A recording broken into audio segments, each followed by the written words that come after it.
Good morning, afternoon, happy tomorrow, happy yesterday.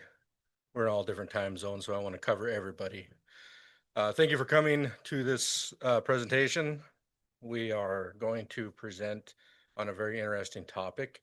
And today we have,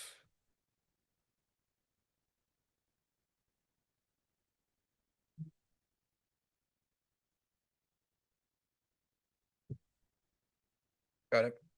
Just had to click on it. All right, so my name is Wayne Daigle. I'm the director of the American Indian Vocational Rehabilitation Training and Technical Assistance Center.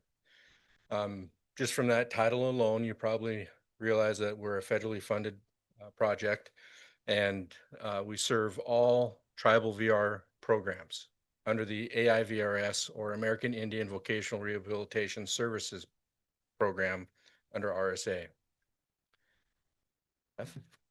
So my name is Beth Boland, and I am the Tribal Voc Rehab Institute Assistant Director. So as part of ARTAC, Northwest Indian College offers 13 courses for credit related to tribal voc rehab, and so I support and oversee those courses, support the instructors. So it's part of ARTAC, as part of that training piece. Okay, so they told us that we couldn't leave this triangle, so Beth and I are going to be doing this really awesome dance for this entire hour. All right, so ARTAC, just to give you a little background on that before we get going into it too far. We provide services to all 93, support services to all 93 TVR programs across 26 states. Right now, that's right around 170 different tribes that we serve. So we deal with a lot of different cultures. While there's a general theme across most Native programs, or most Native tribes, we always see each unique individual tribe come to the table. And so we have to be really respectful of all of those different cultures. And the way we do that is to use some of the medicine wheel evaluation format and our guiding principles that we've developed based around this whole concept.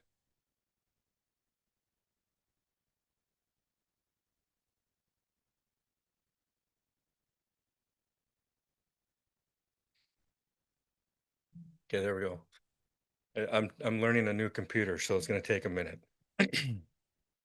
Here's the learning outcomes that we have for you all today. We want you to be able to understand how to incorporate participatory and qualitative approaches into conventional evaluation models, or how to incorporate that. Yes.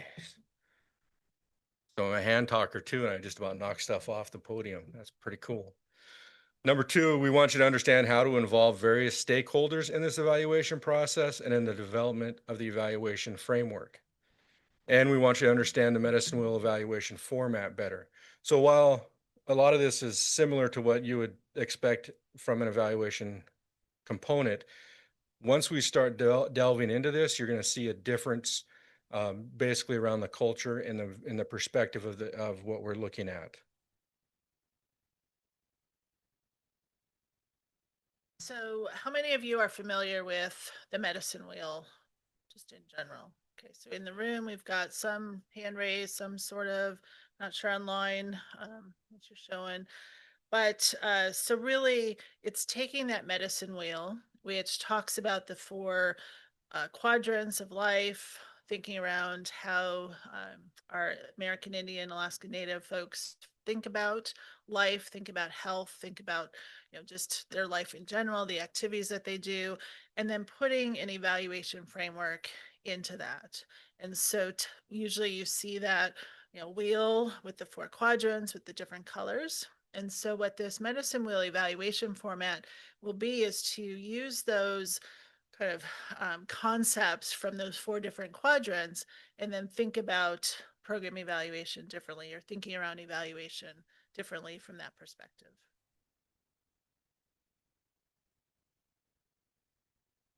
Okay, so we want to give a little bit of a background into when this was developed. Uh, it was originally developed under a public engagement practice project in 2007. Um, and it was really inspired by the need for a holistic evaluation method. So in serving Native peoples, we found that the lineal approach to evaluation doesn't fit our way of life. And so there was a way to they had to find a way to figure out how to incorporate all of our different components in our daily life. So to back up before we go into the specific framework, I want to give you a little background on some of the perspectives of Native people. Our thinking patterns are more of a holistic approach. So everything in our life is based around a circle.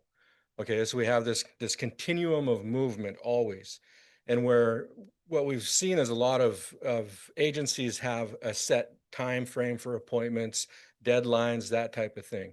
And our native approach, we see it as it'll happen when the time is right. So as an example, if we schedule an appointment for Wednesday at 9, we didn't specify which Wednesday.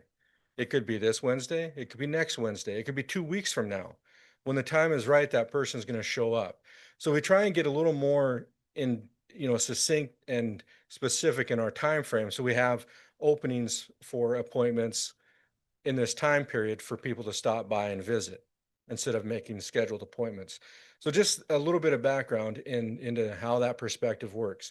And if you look at it from the employment side, and that's where AverTac and the Avers projects are, is we look at it from the everybody has a role. It doesn't matter if you have a disability or not. Everybody has a role. And in order to fulfill our roles, we do it to the best we can. And when we look at evaluation, it's really important that we start to incorporate that thinking because historically the non medicine wheel format is we bring in the people that we feel are going to benefit the evaluation. And what we're doing here is we're bringing in every component of that program that we're evaluating. So we bring in the people that are in the project, but we also bring in coordinating partners, which could be family members, it could be council, it could be whatever is involved in that project. Okay, I'm struggling with the slide thing here, and I also covered part of this already for you. So So talking about the medicine wheel again. So like Wayne said, it really breaks away from that linear model of thinking around evaluation. And, if you've done training in evaluation, either program evaluation or key services evaluation, this is probably not something you learn, right? You learn those outcomes and what data is required, and then the results and the statistics that go with that. But really, in this kind of a model, it mirrors what is actually happening in that person's life and in that community and that culture, and really thinking around understanding and fostering storytelling. And so, from a kind of researcher angle, this is much more a mixed methods kind of approach where you'll probably have some of the data because our Avers projects are RSA funded, so there needs to have some numbers going in, but also bringing in that qualitative or that storytelling, that narrative part of it to really help with that impact. And I think just in voc rehab in general, we're missing that a lot of times. We see numbers, we see that 9/11 data coming in. And I think from thinking around the impact of the work that we do, we're missing this storytelling piece. And so that's why I really like this sort of a model for evaluation where you're bringing both of those things together. And then it also represents healing, humanity, inclusion, diversity, unity. And so while this project that we are basing this on wasn't necessarily focused on disability, we can really see that as part of that because the work that we do is certainly around healing, whatever that might mean for that person. So it's not necessarily a cure, but it's getting to that point where they can do that full community participation and inclusion and unity. And so that's why, we'll kind of break open this medicine wheel model a little bit, but kind of thinking around the traditional medicine wheel of the mental, physical, emotional, and spiritual parts of an individual. so as you look at this slide, you can see that we have the different colors and the places or the titles in those quadrants.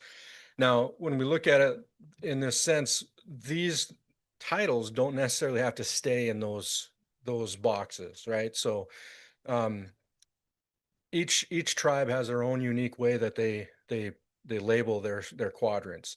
So this is just a generalized example. So I don't want people to think that this is the factual or the way that it has to be. It's adapted per tribe, and then even some tribes don't use a medicine wheel, but for evaluative purposes, we put it in this format. Um, when we break away from the linear models, okay, so the conventional models, like we've talked about, focus on accountability and measurable outcomes. Now, I'm not saying that we don't focus on that ourselves, right? We still want some measurable outcomes. We still want accountability of the projects we're working with, but we don't focus only on that. We understand from our people that there's a bigger um, pool of information that needs to come out and be heard. So all of our people are oral traditionalists. We've passed down all of our stuff orally throughout all of our generations.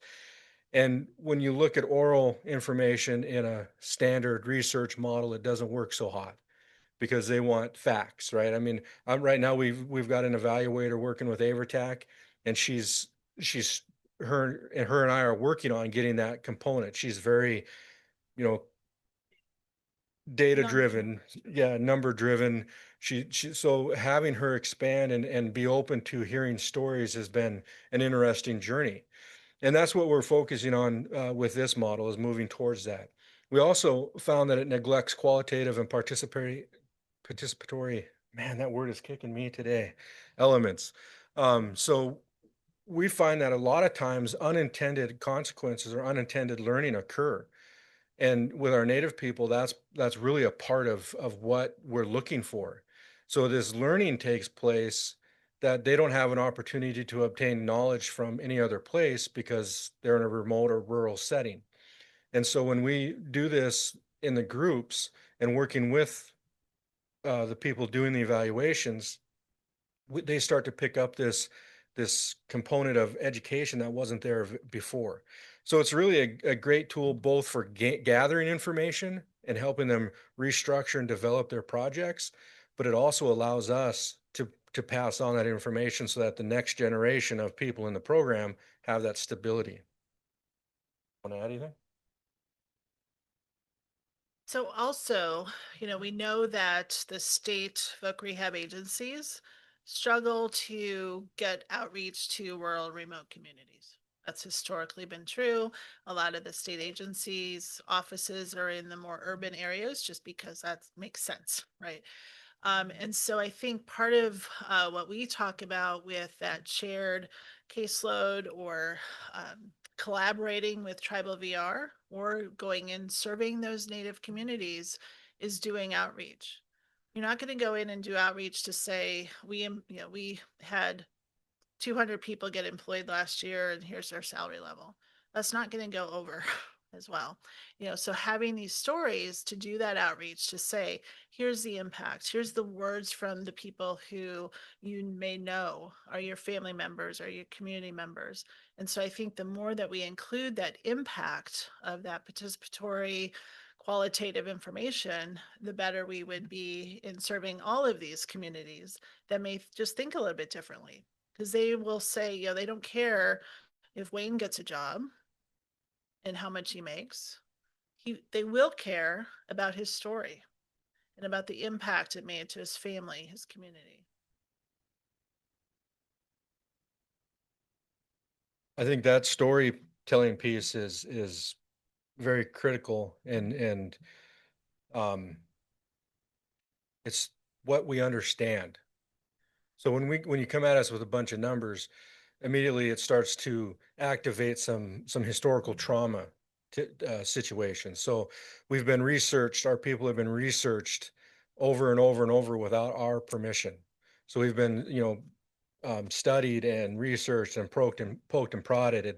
And so when you come at it just with a numbers outlook, it immediately starts to shut down communication and engagement. We can engage these people with stories and get them telling their story. That's when we start to see real opening up in the community, and we get to engage in developing a framework or infrastructure for that program that is very beneficial to forward progress for them. And again, we're really diving into the storytelling part. So Beth and I got, we get to rambling sometimes, and we realize that we're probably a couple slides ahead of where we should be. Um, anyway, so it encourages that critical reflection on the community, the activities, and the benefits of these projects. It captures the deeper impacts beyond observable outcomes. So again, going to that piece of quality of life improvement, right? So if you look at the 9/11, there's not a lot of questions about quality of life. There's questions about successful employment and unsuccessful employment, which doesn't give us the foundation of knowledge to help our smaller remote and rural communities on the reservation. So this allows us to really delve into that. Why isn't John successful? We have those conversations and we look at it. Why isn't John able to maintain his employment? Well, there could be a whole list of things. Maybe his mom is sick, or his auntie's sick, or uncle's, got some stuff going on, and he has family requirements that make him miss work or leave work. So understanding that story allows us to develop a safety net or support system around those things, and in that evaluation component. Good. All right. So now we're going to start breaking down each of these components to give you examples of how it's used in that process. Okay. So we look at the whole first. Okay. We always look to the whole person in our medicine wheel. We're in the center, and the medicine wheel is there to help us balance our life. So if we expand that from the individual in the center out to the community that they live in, now we're looking at balancing not only the individual's life, but the community as a whole. And that's where this evaluation piece really opens up and allows us to gather that information and then also observe the impact of that happening. So let's take a look at the mental component first. I didn't realize we labeled the title that. I was looking at the other stuff. That's funny. I know. Getting going mental. All right. So flexible framework is adaptable to diverse projects. And so we're speaking from the American Indian Alaska Native concept because that's what we work. Well, I'm Blackfeet, and that's also the area that I work in. So we're focusing on that. But this model can be adapted to fit other cultures as well. It's really great to engage from that perspective of wholeness. So mental. Why would we focus on the mental components? Well, the mental components are where our stigmas lie, right? That's where our perspectives are developed and utilized, and that's how we start to look at projects in our communities. So if we come from a perspective of trauma driven or trauma reactive components like generational trauma, historical mistrust, and we start trying to work with people and we don't acknowledge that, we aren't going to get anywhere, right? So the mental part is really important to open that up and bring in all aspects and views of that project in that community. And I can guarantee you, while we have again those general themes across all of our tribal nations, each tribe has experienced their own specific tribal trauma history. For an example, when I was working with the United Homa Nation in Louisiana, I found out that if you walked out with a clipboard with a bunch of papers on it, that was an activating event because all of the Homa people, or majority of the Homa people didn't know how to read or write when they started taking away their offshore oil stuff. So they'd show up with this big stack of papers, put a mark on it. We're going to help you go to school. And all of a sudden they were homeless and landless again. So even today, if you go out, the staff that work down there don't take paperwork. They go out and talk to the person, and then they'll bring them back in and have the paperwork with them. when after they've developed trust. That's different than back home. So we don't do paperwork, but um, in that sense, we don't react to the paperwork that way. In Blackfeet country, we react other activating events. One of the things, if any of you are educators, we talk about trauma-informed care. We talk about teaching our students around trauma-informed care. This is something that's been going on, in our Native communities for a long, long time. And I think sometimes we think we're the first ones to kind of come up with this information.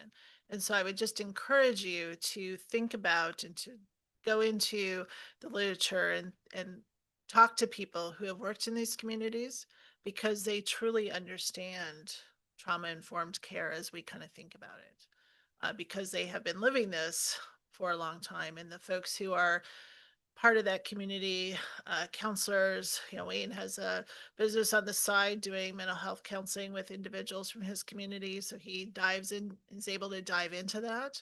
And so kind of thinking around, that kind of mental piece around, like you said, the trauma, the ableism, all of the racism that happens, the genocide that continues to happen in our Native communities, and kind of think about that.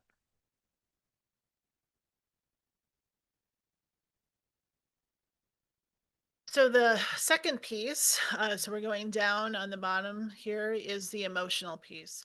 And so, there's certainly a connection between the emotional and mental pieces here. And so the emotional piece really thinks around appropriation, thinks around authentic application. So again, kind of thinking about the communities that you're going into and thinking around those ethics and supporting the individuals in their emotional needs. And if we think about the clients who we work with in Voc Rehab in general, so both the AVERS projects and State VR, this is a big component of who we're working with, right? People have those emotional needs, but we have ethics around that as well.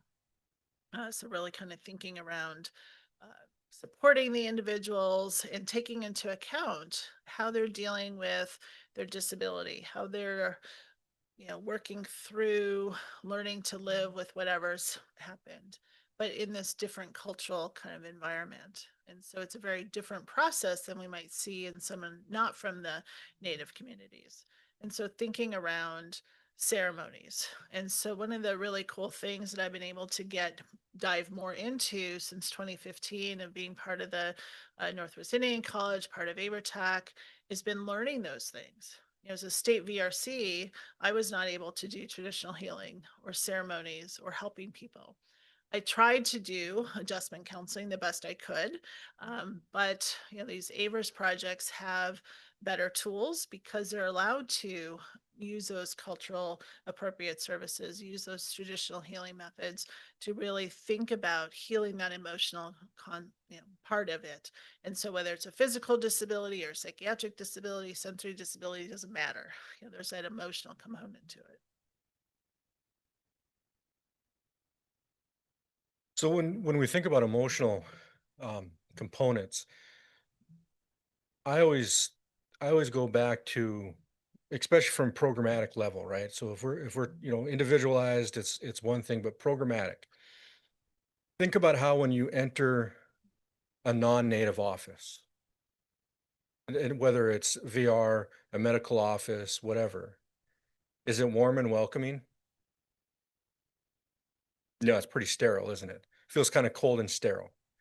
And then when you enter into one of our tribal VR offices or tribal, I'm not going to talk about IHS because that's a bad example because that's not native run. So, but our tribal VR offices, a lot of times you're offered the opportunity to smudge, and smudging is a way to clarify or purify yourself so that you can enter into a conversation with a clear heart and a clear mind. Okay, and whatever you've been carrying with you is wiped off in that process. So now we've entered into a clean, pure environment where we can openly exchange values as a program, right? And so when we look at it from that perspective, it totally changes that perception of unity in the project or the program, where state or not, or I need to back up, sorry, not state, non-native programs or agencies have a tendency to compartmentalize people. Like, this is what your duty is, this is what you do over here. In a TVR project, we kind of all do the same thing. As a director, we're doing director work, we're doing counseling work, we're doing job developer, we're doing tribal liaison work, all this stuff. As a TVRC, they're going out doing the job developing and the counseling and all that fun stuff. So we really have to have that embracing approach to our programs. That thing is going to kill me. Okay. Spiritual. Now, this is not spiritual from the concept of like religion or anything like that. From our native perspective, we are a spiritual people, meaning that all of our environment is connected. And so when we have interconnectedness from the ground to the sky, right? We're included in that interconnectedness.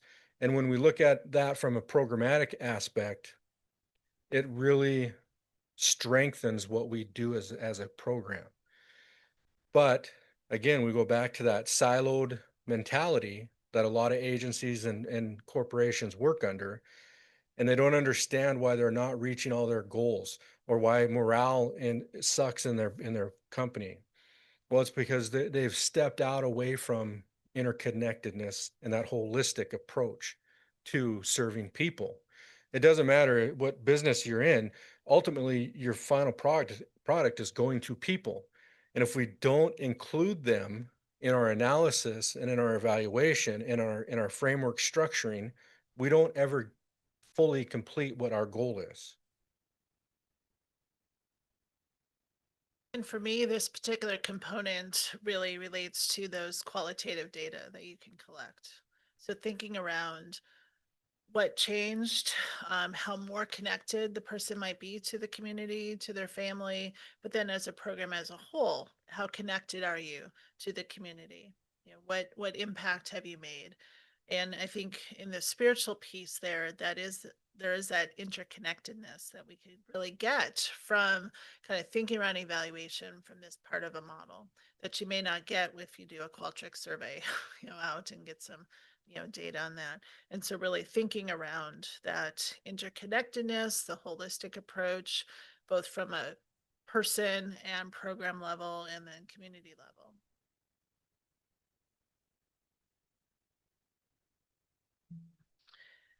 And then that last piece here is physical. And so really from a evaluation point of view, it's similar to what Wayne talked a little bit about with that spiritual interconnected piece, is its physical part is expanding that pool of stakeholders. And so from a evaluation point of view, you would not necessarily just be interviewing the participants of the program. You'd want to be interviewing families, meaning grandparents, the family. In Native communities, they don't often use those kind of labels.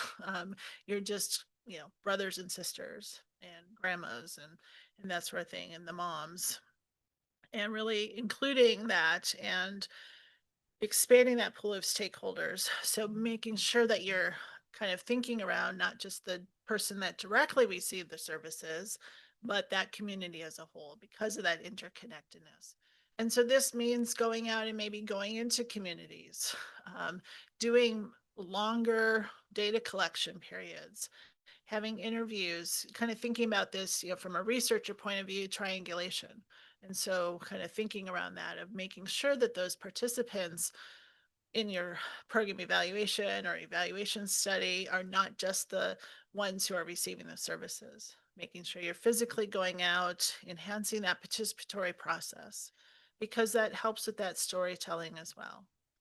And from an outreach perspective, this can also really help people understand who you're serving, what impact in the community it has, what impact on their lives, even if they were not the person receiving services, to help with that. Because sometimes people don't know about our services, or they're not sure, what does Voc Rehab do? What does Tribal Voc Rehab do? And so I think that helps when we bring in these different perspectives in that evaluation model to get those different voices. You know, I've got some great examples of this. When I was a state VR counselor, I was a tribal liaison for Northern Cheyenne and Crow tribes in Montana. And at that time, we were on the cusp of professional business to casual business, clothing attire, right? So like when I was in the office Monday through Friday, I had to wear khakis, and I'm not really a khaki guy, but so I had khakis, and then I had dress shirts and stuff like that. So when I would go out to the res, I was expected to dress like that and have my khakis on and my dress shirt and drive a state car. And so I'd pull into a person's house, and you could see him running out the back door as I was walking up to the front door. And so I went back to my regional administrator. I said, "Look, I can't do this anymore." I said, "I got to dress the way I dress." And he's like, "Nope, it's a dress code. You're required to wear this stuff." I said, "Okay, that's fine, except for when I travel." And he's like, "No, that's," so anyways, I ended up winning that argument, mostly because I didn't tell him that I wouldn't dress up when I'd leave. But when I finally was able to corner some people, or not corner, I guess engage people, I asked them, "What's the deal?" And they're like, "Well, we see the state license plate on your car because you're driving a state motor pool car. You're dressed up like that. The first thought we have is your CPS coming to take our kids." So that's just an example of knowing who you're working with in their communities, right? The other thing I encourage people that are tribal liaisons is the food vendors. If you go into a reservation community, go to the food vendor court. They have them all over. And some of our tribes in the areas that we travel to, that's the only people that you're gonna get food from for like 100 miles. So if you're gonna eat, you gotta go to the food vendor, which NAU policy, my boss is in the back, so I'm kind of throwing that out there. NAU policy says we're supposed to have receipts. Okay, but you go to a grandma that's throwing some fry bread or cooking sheep, right? She's not going to give you a receipt. You're lucky to get a paper plate. Usually it's just a napkin or foil, right? So knowing your environment is so important. And when you start to have that presence, that physical presence in our environment, you start to gain the trust. And once you get the trust, it opens up a whole nother level of information that's not being shared. And that's where we start to talk about the traditional healing ceremonies, some of our cultural activities that we do, the importance of why we do it. We have some great programs for recovery that have 5 times the success rate as non-native recovery programs because of our ceremonial and our traditional ways. That information, there's no statistics around it. It's all qualitative. It's storytelling.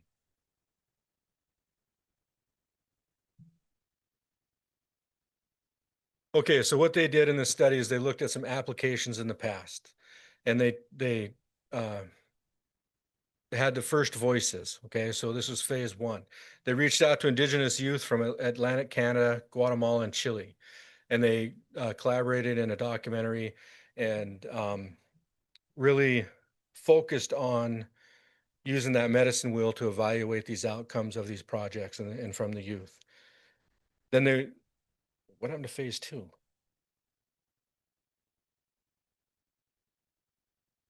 Maybe phase two is they reviewed the documentation. That's what we're going to say. Then phase three, they moved into North and South, collaborated on music projects. Okay, so from North Canada down to the South in Chile, in that area, they started working on music projects. And again, how does that all flow together? How does it all work together? Is what they were focusing on. And how does the medicine wheel allow us to gather different data to start moving stuff forward? And I think part of it is we were reviewing this particular model, the research that they did. Again, it didn't focus on disability, it didn't focus on voc rehab, but we really saw some cool things that we could pull in from this evaluation format and think around those AVERS project evaluations or just kind of evaluation in our field in general. And so pulling in these concepts. Um, and it did focus on Indigenous youth. Canadian Indigenous youth, people in Guatemala and Chile are a little bit different than the Indigenous folks in the US, just historically and a lot of other reasons. But again, we saw some initial work being done that we could then bring this in and kind of put it in our kind of framework.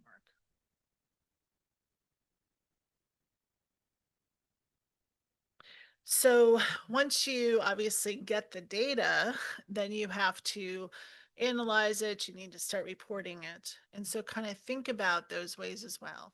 And how I kind of think about it as really being a good mixed methods person.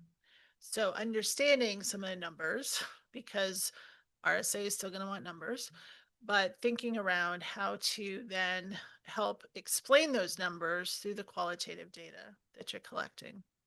And so really getting good analysis of that qualitative data, not necessarily just putting up quotes, really looking at themes, kind of coming up with that again to support the numbers that you're seeing, but then pulling out those quotes and making that part of your outreach materials or your conversations with people. And you could do some creative journaling, you can do group discussions. So it really just depends on the method that you're going to use to collect that qualitative data. So thinking around this as one of those participatory action research type of models. Um, and adapting those conventional tools. So again, a lot of us are tied to the numbers that we need to report to our funding agencies. But take those numbers, take those tools, and see how you can adapt it in this more holistic framework. And then make it fit in the box, but kind of it helps us think around these projects. And I think this is going to become more and more important as we think around what's going on with our federal funding. I think what we're missing are these impacted voices, because our numbers, uh, people don't know how to interpret our numbers. They don't know disability. They don't know employment. They don't know ableism and all the barriers that our folks have around employment. And so they could, on the surface, look at our numbers and say, you are getting people back to work, but there's certainly a lot of people who are not getting back to work in this disability community. And so I think looking at those numbers plus the narratives, but also remember in our native communities, because of I kind of think about it as good rehab. And so they have smaller caseloads, they're able to take the time, they're able to do things like we're talking about this in this evaluation framework, and their numbers are often more successful. And so kind of also taking a look at this of how to kind of think about evaluation in our more mainstream state agencies to help us think through and to show not just the numbers of who were competitive employment numbers. If you worked as a rehab counselor or any sort of position within, Voc Rehab Agency, that someone closed unsuccessfully, that may have been a success for them because they were able to think through, can I work full time? Because of benefits, and we're not going to get into kind of some of the issues with our benefit systems, but sometimes those unsuccessful closures were actually pretty successful for that person. And we're missing that narrative component because we're just looking at the numbers of successful versus unsuccessful, for instance. So I have a really great example of why this component is so important. Tribal VR programs historically have always kind of struggled with large available balances or excessive carryover. It's just something that's happened. We're working to resolve that for obvious reasons, right? If we have the money, we want to be able to spend it on the people and keep it moving forward instead of giving it back. But one of the things that we've ran into recently is that um, we've been informed that COVID is no longer a valid justification for these carryover budgets or large available balances. And in mainstream, that might work. Okay. But for our tribal people on these reservations, what's not being taken into account is that the intergenerational homes were impacted the most. And we lost upwards of 3/4, 70% of our elder population during the COVID-ish time because we had all of these intergenerational families living together. And so the young child would come home, give it to grandma, give it to grandpa, great grandma, great great grandma, whatever level of intergenerational homes they had. And so we lost a lot of our elders. We lost a lot of our young people. And so that creates this fear in a community that I don't want to go outside. Now, you take that fear and you say, hey, let's go to work. Come on, let's go to the casino where there's hundreds of people around you all the time. They don't want to go to work. They're scared to leave their home because they don't want to be the one that brings it back to their house to hurt their family. So when we have that type of impact happening in our community, and we have tribal governments that are shutting down still, and meaning that they will just completely stop services, shut their doors until another wave of COVID goes through the tribe because they don't want to have that happen again. So when we look at it from that perspective, the the results that you would get in your reporting would significantly change. It would be a significant impact and justification for why we have this money. We can't force people to come out of their homes. And we also have to follow allocable spending, right? Allowable, allocable, and whatever. I forget the third one. What's the third one? Oh, I put her on the spot. All right, you think about it while I keep talking. All right. So when we have that happen, that's an issue. So that's just another look at it, and another way to check it out. Add anything to that now? Okay. So now we're going to go to conclusion because we do want to get to the point where you guys can ask some questions. Okay. Um, conclusion. Why are we doing this? Why are we presenting this framework? Well, because the framework that is there now doesn't work across all programs, agencies, projects, or communities. It's too restrictive. It's too narrow. It's too narrowed in its scope. We need to expand it. We need to look at other things that can support us. Beth mentioned earlier that a lot of our tribal VR programs far exceed the success rates versus states that they're in, simply because we have that bigger approach and bigger perspective in working with our people, right? So our self-employment plan and our subsistence plans are always higher in than the states. We are way more successful with small businesses. So we want to be able to take the information and knowledge that's in our tribal VR communities and bring it to the state. So we're not viewed as a helper, right? Like for so long, the perspective, and I mean no disrespect, I was a state worker myself, but the perspective from the state side is that we're giving these people a helping hand. We're going to carry them in service provision. An absolutely inaccurate thought because we bring stuff to the table that the state can't do, the state doesn't understand, and the state cannot provide any service in. Okay. So we really want to share this because it's a holistic approach. Like I said, we're focusing on tribal VR right now because that's what we do, but it can be morphed into the deaf and hard of hearing culture. It can be moved into the blind and low vision culture, right? All of these communities have their own culture and feel that can benefit from a wider expanse of perspective or view when doing framework for evaluation. Questions? Oh, okay. She's like, whatever, I'm done talking. So here's a slide for our contact information. We'll leave that up while we staff some questions. Yes.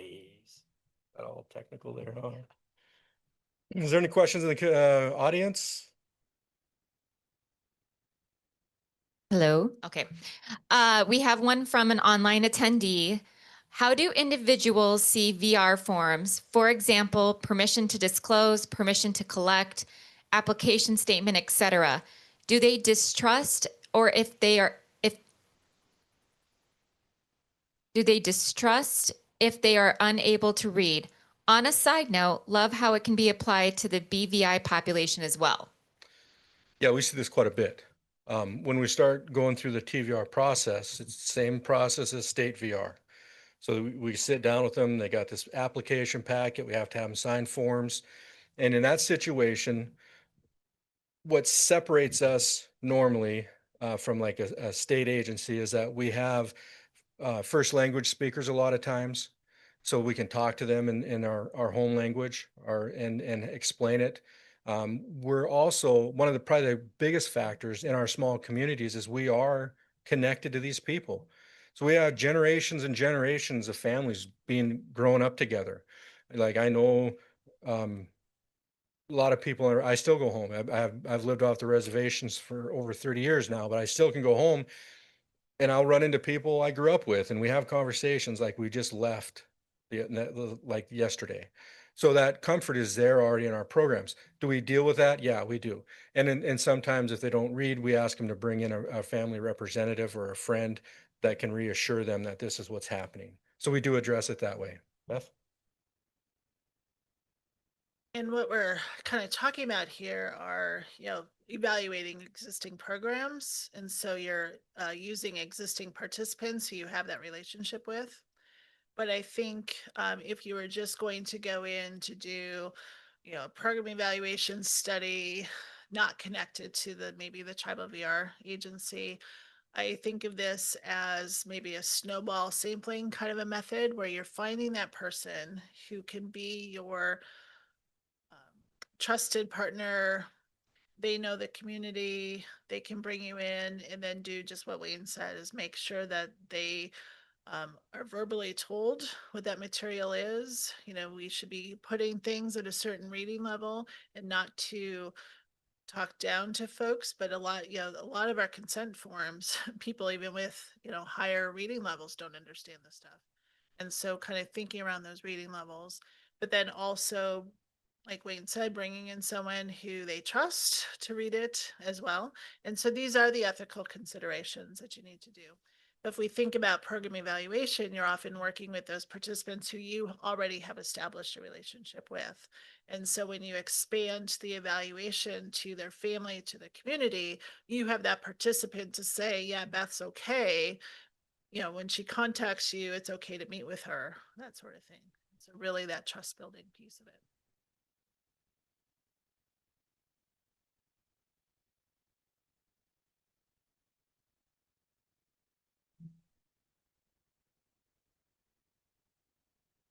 This is just incredible. Thank you both for the work you're doing and a great presentation. I think Wayne and I were talking on a shuttle a couple of days ago. About 40 years ago, I did my student teaching in special education on the Navajo Nation in Arizona. Nice. And you're just taking me right back to so many things. And I know each tribe is different, but there are a lot of similar cultural issues probably going on here. So just a real basic question to kind of catch me up. At the time, this was pre-casino. And so there were very few jobs at all on the Navajo reservation outside of BIA schools primarily. And so between poverty and substance abuse, there just, there are very few jobs. And so many of the young people that I was teaching and getting to know in the schools basically faced, I can either stay on the reservation and herd sheep, or I can leave the reservation to get a job. And so it's again a broad question, but I'm just wondering again, the basic question is today in your work with different tribes around the country, maybe because of the casinos, but just are there jobs on reservations? And, the work that VR is doing, it sounds like you talked about like helping people with recovery issues. So it's probably broader than just quote unquote helping people get a job. But just what's kind of the current state of employment opportunities on reservations today? And I hope that's not too broad to invite you to sort of speak to, but boy, VR's got its work cut out for it for lots of reasons, including if you're working with people in communities where there's just not that much employment opportunity to begin with. Or has that changed? So the question that we're asking, I'm just going to do a quick clarification. is we're asking if, the question is there still employment shortages on reservations, and how do you address that in helping people find jobs? So the short answer is yes, there's still shortages, even with casinos in place.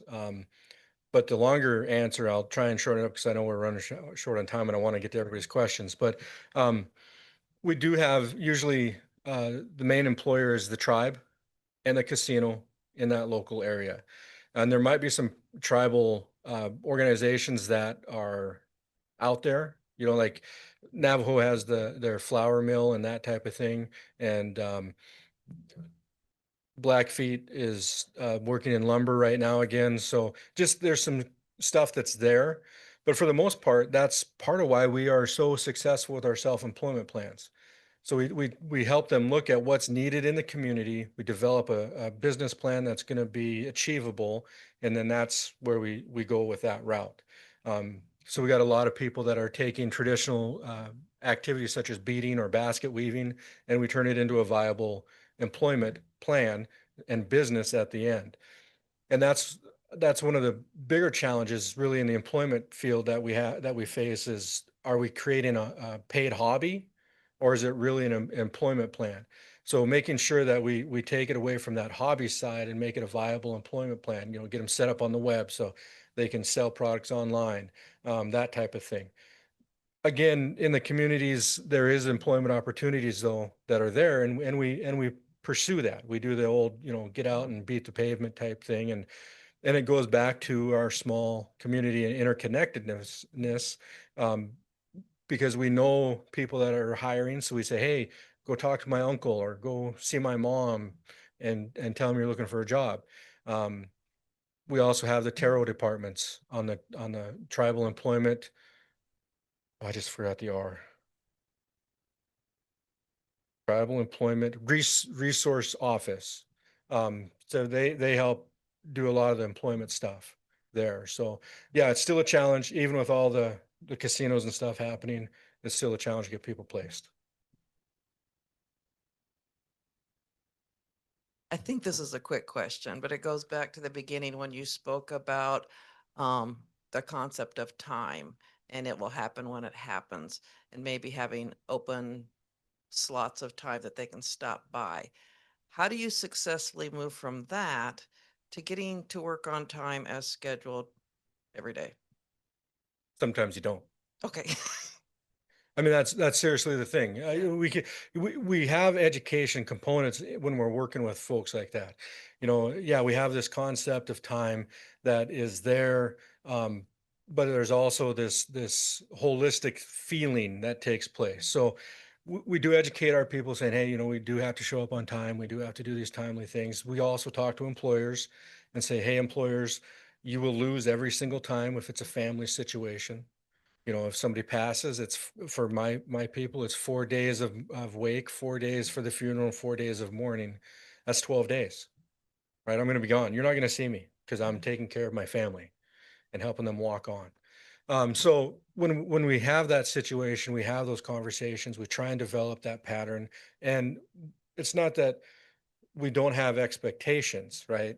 We do have expectations, and we help teach those soft skills in the workers for the most part. But again, like Beth was talking about, unsuccessful closure can be a successful closure for that individual. While we can't report on it, we can report on it through qualitative data. And so maybe that person actually came to most of the appointments this time, where in the previous case, they came once and never came back. Okay, so we didn't get to employment, but we got some consistency happening. And so then we have that opportunity to work with them again later. And that's really a component of the tribal VR programs that the state struggles accepting. We talk about those revolving door clients at the state. And with tribal VR people, we talk about our family or our relatives who are needing a little bit of extra help. There's a difference: client, participant, consumer. For us, they're family. They're our relatives. Our relatives are coming to see us for help. Question from online. How do we get funding agencies like RSA to consider these methods or data? Yeah, Beth said we don't have enough time for that question, but that's a great answer. But I'll try and do a short, quick answer. I think the squeaky wheel gets the attention, right? The squeaky wheel gets the grease, and that's what we got to keep doing. So in 1975, the first Avers project was created. In 2025, 50 years later, we have 93 projects. That's awesome. But our funding hasn't changed. We're still at 1.22% of a 1.5% opportunity. So we got to figure out how to get that done. And it's through constant conversation, through constant advocacy, and through our reporting. So the reporting stuff we're changing, we're challenging the tribal VR programs to be more qualitative in their report. So the 9/11 is there's no room for any summaries or explanations or success stories. That's a separate situation. In our annual reporting for the tribal VR programs, we talk about numbers, we talk about success and unsuccess, but then we have a whole page and a half to 2 pages explaining what we've done to meet our objectives and goals, what successes we've had in our community, and what barriers or challenges we faced and overcame or did not overcome in that reporting annual period. So keep talking, keep pushing, keep saying, hey, what about this group? What about that group? Go ahead. Something also, the state side of things, I know CSAVR is pushing this, certain state agencies are pushing this to at least have success stories on their websites. And so trying to get that word out to the general public about, success stories. And so whether it be on the website or some agencies do annual reports and send it out to their constituents or stakeholders, or a calendar I've seen of every month there's a success story from the last year on that. And so I think we can kind of push it that way too, of like, we shouldn't just be telling our story to RSA, or else people won't know about what we're doing. And so kind of thinking about those creative ways to at least get it out to other stakeholders. Okay, any other questions, comments, concerns? So this is Blackfeet saying thank you.